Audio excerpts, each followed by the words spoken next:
Good question. You heard the question I asked. So, one of the problems, and I don't know whether or not prosecuted, it's malfeasance, and I think removal from office is appropriate when people violate their constitutional oath.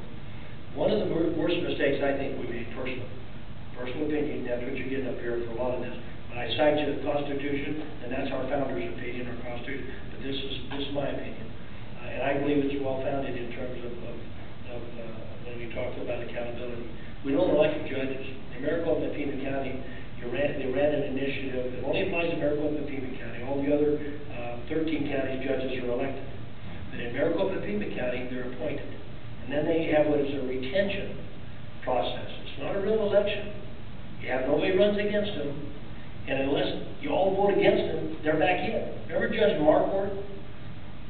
Convicted twice of drug violations. Put back into office each time. A lot of people voted against him, but not enough remembered, and there was no opposition, and it's a retention process. And the way it's written, it's virtually a lifetime appointment. No accountability. Judge Sargent, in direct violation of the law, sent a 14-year-old girl out of state for abortion in her trimester of her pregnancy, in direct violation of the law, was retained.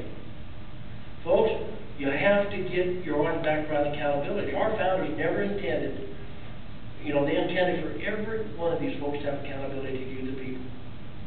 And yeah, we're going to elect somebody once in a while, for whatever reason that some of us don't agree with, others do. But at least there ought to be some accountability to you, the people. The whole Founding Fathers principle was everything came back to we, the people. We're in charge. Power doesn't come from government to us. Power comes from us to government. And that's why when the Constitution, the Bill of Rights was written, there's not one place in there there's a restriction on you or I. Not one place. It's all on government. They recognized, our founders recognized we had God-given rights. Government didn't have a right to touch it. But they knew good people would do bad things with good intentions. So they put guardrails around them and said, these rights you can't touch. They don't come from government. You can't touch them. And then in Articles 1, 2, and 3, they gave limited powers, enumerated, very limited powers to the federal government. Article 1, the legislature, Article 2, the executive, and Article 3, the judiciary. Very limited powers. The reason for that is they didn't want a strong federal government. States' rights. It was all about state rights. All the rest of the rights were to states and the people. States and the people. You guys. We don't exercise our power and our rights. We let government get away with things we ought not to never allow them to get away with.